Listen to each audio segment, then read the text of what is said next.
or 335 East Hillsborough Avenue in Tampa, or online at BayCityCabinets.com. Oh, there you go. Go see them anyway. Steve Simeone is here. Oh, what did you bring? Steve's got gifts.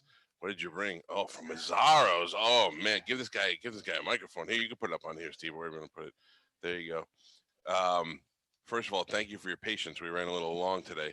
Have a seat. Good to see you. Please, thank you for having me. Yeah, well, listen, I'm going to tell you the rap on you in the comic world. Do you know about this? There is definitely – we have a little construction going on. Somebody racing RC cars outside of your house right now? I thought the bees had finally got together and were going to strike back against us. There is not one person in the comedy world that will say a bad thing about you. They all say, from Paul Verzi to Steve Byrne, that you are the nicest guy in the world. Yeah, I know most comedians are jerk offs, so that's got to be a nice thing. Yeah, that's I don't even know how to respond to that. Yeah, I was, and then today you show up with food from Mazzaro's, and I'm like, well, I second that motion. I couldn't show up empty-handed.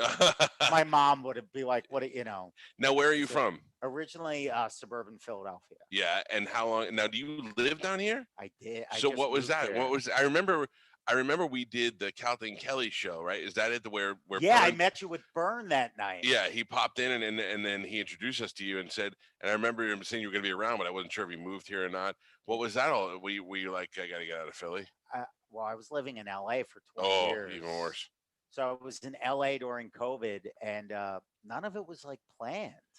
My parents had retired here, and my mom's birthday was coming up, and LA was just falling apart. Yeah. And that was about the beginning too, right? Or yeah, I got out almost a year ago. It was last August. Yeah. And the truth is, like, I'm dear friends with the comedian Joey Diaz. Yep. And he's like a street guy. Oh, he's straight street guy. Yeah, and he was like, "Dog, these streets are talking. It's not safe here anymore." And he would call me every day with like something else he noticed in LA. Right. And I knew Rogan was getting out of LA. Everybody was starting to leave LA. Where did Joey go? He went back to Jersey. Oh, you know LA is bad if you go back to Jersey. Yeah. Rogan at least went to Texas. Yep. Yeah. Okay. And you were like, I gotta go. So yeah, and I was just like, all right. I knew I wanted to see my mom on her birthday, and it was while the world was still kind of locked down. Yeah. And my brothers were in Philly; they couldn't be there for her birthday. So I was looking at like just a short-term rental on the beach. Yeah. I'm like, oh, I can live on the beach in Florida for Yeah. less money than an apartment in Sherman Oaks, California. It's a secret that we hope not too many people find out Oh about. my God, it's Shangri-La. Yep. So I thought I'd be here for like a month or two. LA would open back up, and it never did. Yeah. And a good buddy of mine from LA grew up in Lakeland. And he was like, dude, you should check it out there. He goes, it's the perfect location for a comic. Because you're in between. You can get out easily. Yep. So I didn't think I could even ever afford a house ever. Yeah. Living in LA, I'm like, I'd have to win the lottery. Yeah, that's the thing. Most comics who are in LA or New York, they have no idea that there's another world out there. Because you're like, oh, look at this! I found this 300 square foot apartment for $2 million a month. It's beautiful. You know, you have no idea. Yeah. Then I came here, and I'm like, oh, I can live normal. This is a dream. So I bought a place. I moved my parents in, and it's the best decision. Man, you love your parents. Yeah. I like my parents. Most people do. Yeah, no, I know, but this guy is like, the rap on you is right. You're a nice guy. You're like, I needed to come and see my mother for her birthday. I would have been like, hey, Ma, I'll catch you next birthday. I like my mother, but I'm not making a special trip across the country. Yeah. Yeah, you're a good guy.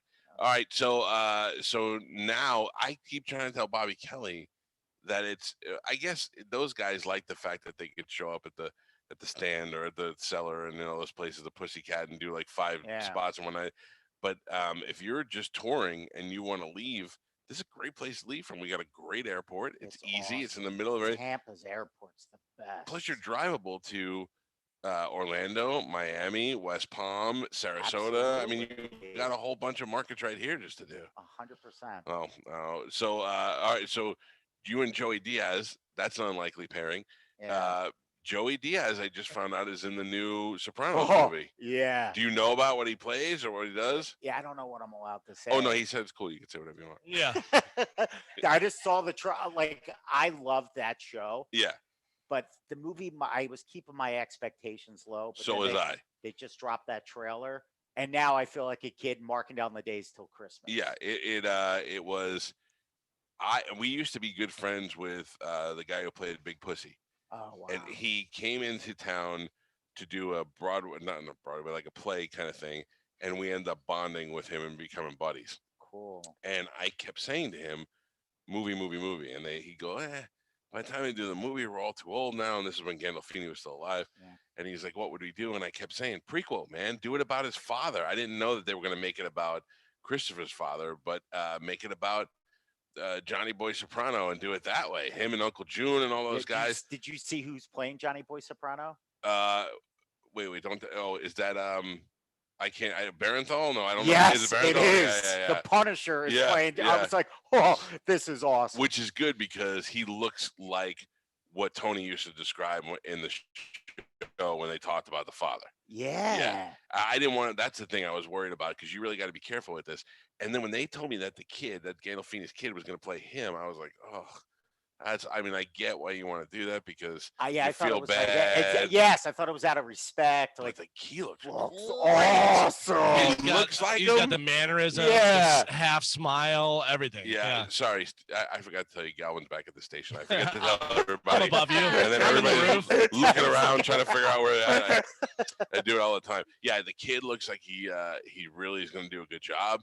And let me tell you, out of all the characters in Sopranos, Mad Men, all these shows that develop these great characters, Livia Soprano is one of the best characters ever. And this woman that they have, this cold-hearted woman that they have playing the younger version, nailed it, man. She is so. Just that short clip that she's in makes me so angry. Can I tell you my favorite part of the whole trailer? So the trailer's good and it's a lot of good stuff, and you're like, oh, that person's playing that, and Ray Liotta's in there. But when it ends and it starts the Sopranos theme music at the very end, it kind of just fades in. That's so perfect. Oh, it was so good. Yeah, it was. I was very excited, and I think I'd like to go see it in the movie theater as opposed to watching it at home. In. Yeah, right? Definitely. I'm doing that. Oh man, that's exciting. We haven't been excited about a movie coming out in the longest time. For me, since like Step Brothers was the last time I was excited to see a movie. Now, what I have to ask you this: what is the thing? How old are you when you started doing comedy? I did a few open mics in my early 20s. Yeah. But I tried to have a normal life. Like I didn't think I was allowed to do that. Right. And then when I was 27, I was just so miserable. I was like, this is my only shot. It's either this or nothing. Right. And so you're saying out of pure desperation you became a comedian? Yeah, 100% so. No kidding. That's when sometimes they say when your back's against the wall, that's when you have to go with what you know. Yeah, and it was divine. I entered a stand-up comedy contest in Philly, and the finals for the contest were actually at a theater where Dice shot his legendary special, The Dice Man Cometh. Yep. I didn't know that until I became friends with Andrew. Yeah. But Pauly Shore hosted the comedy contest. Oh, wow.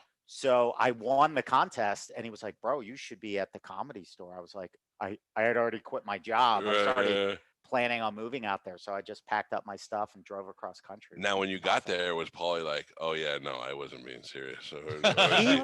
He used me he's for a lot cheap labor. He does a lot of, you should come out to the Comedy Store, and you get there and you call him and you're like, he's like, oh, I'm busy tonight. Okay.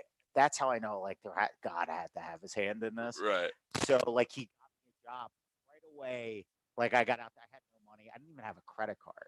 So what do you do? So I'm so curious about this because in my mind, I thought I always might want to do this. Yeah. And then I didn't. Thankfully, instead I came here. But what is that like when you move to a huge city like that with no money and no credit card? And you gotta be thinking like less than zero. You're gonna be doing gay stuff in a couple weeks. It's so funny. My last job before comedy was I worked for the Philadelphia Eagles, which was a dream. Sounds like a pretty good gig. Oh, it was the greatest. And they had a head of security, this guy named Butchie. And I ran into him a few years ago. I was opening for Dom Irera in Philly. And there was like a little after party at a South Philly bar, and Butchie was there. And I mean, it was a good 15 years after I left the Eagles, and I thought he wouldn't remember me or whatever. And he was like, you know what, Stevie, I think about you from time to time. And he goes, the balls that dog. he goes, I don't know if you have big balls or tiny brain. Either way, and I go, I think it was a little bit of both. Yeah. I just say it was desperation, but that's the truth. But all those people that move out there that didn't meet Pauly Shore and have no foot in, and then the next thing you know it, they're hooked on drugs and living in the drain pipes. Well, the weird thing is, I thought that was it. Like, I Right. thought I was like, oh, I know Pauly. I'm getting in at Should the be store. fine. Yeah. It took me 8 years to get passed by his mother. Oh, wow. So, like, my first job was I was in town for 2 days. I get a job at a pizzeria, Uh-huh. and then Pauly calls and he gets me a PA job on the independent film he had done, Pauly Shore's Dead. Yeah. So I was doing everything on the set, going to deliver pizzas right away. I just started working 2, 3 jobs, but I really thought comedy was going to come easier. Yeah. Like a year, I was out there for a year, and I got to open up for Dice in Vegas with Jim Norton. Wow. And I'm like, this is That's it. yeah, you made it. I'm like, I made it. Yeah, And then it was years, like years of struggle, which is a blessing because now the littlest things, I'm like, I have money for Mazzaro's. Thank you, God. Money Like, from his that's house for it. me. Yeah. Well, now what did was Mitzi's deal like? How do you have to go? How does that work? Do you have to go perform in front of her and what? Yeah. I mean, I have Mitzi's. I was Mitzi's. I worked every job at the Comedy Store. I'm interested in her now because of that special that they had on TV. That really, when you heard all the stories and stuff, but when you watch that show, you kind of get a real feel what that was like. Okay, I'm going to tell you my favorite Mitzi story, Yeah. so you can understand the respect she has in the comedy community. Okay. Like I still am a huge Jim Carrey fan. You are, huh? Yeah. We were just talking about how Jim Carrey, I can't stand him, but his comedy, they were saying they watch his old special and how Him in the 90s, Yeah. like his comedic acting work. And I remember he had a sitcom in the early 80s called The Duck Factory. Yes. Okay. So Mitzi, like, I was always trying to get stories out of her because I'm a comedy nerd and Right, I love this stuff. So she signed his emigration papers from Canada. Uh-huh. And she actually had the premiere party for his sitcom in her home. She was wow. like, oh, this is where we had. And I'm like, who is this woman? Yeah. She had a book on her coffee table, and it was Richard Pryor's Prior Convictions. And I opened it up, and it was Richard's handwriting autographed her to the book. And you could tell he was already suffering from Parkinson's by the autograph. And I'm like, this woman's a legend. So she went on to tell me once about the last time she saw Jim was when he was filming that Andy Kaufman movie. Uh-huh. And I saw the documentary on that where he stayed in character Right. and didn't break character. And he was even Tony Cliftoning, the head of the studio. Yeah. Well, they came back and shot a scene for that at the Comedy Store. The last scene of that where he's Tony Clifton and he's on stage in the main room. Well, he didn't know Mitzi was backstage. And this is when he's not breaking character for anybody. Right. He shut down the set, was out of character, and talked to her for 4 hours. Oh, backstage. really? Broke down? Yeah. He broke character. Yeah. Wow. Yeah, she is. I mean, you don't realize until you watch that, what was it, Showtime, whatever was on, that special about how many careers she's made and how many people who still regard her as the greatest ever. I mean, to me, she was, I didn't know her, and she was Pauly's mother. So I just assumed that she was the bitchy old lady who owned the place. You don't realize how many careers she's made over the years. So many. One of my favorite Mitzi memories is when she was older, but she was still coming into the club. And there used to be a little booth in the back. Have you been to the Comedy Store, that back bar area? I know the inside, yeah. All right. Well, we're going to go to LA sometime, and I'm going to give go you in, my yeah, little yeah. ghost tour. So we used to call it the waitress table. Okay. And you just hang out there when there's no green. That was your table, yeah. Yeah. And Mitzi, I guess, was upstairs in her office. This has to be 18 years ago, 20 years ago, close to it. And walking her down the steps was Bob Zamuda in his full Tony Clifton outfit and Dice fully diced out in his leather jacket. And you see them walking this little old lady with like just like a kindness and a sweetness. And I'm like, oh, this is a cool place. That's it. Yeah. This is a cool place. Boy, I gotta tell you, I love Dice. That's great. But I mean, I think Dice's greatest work is actor Dice. I think he really.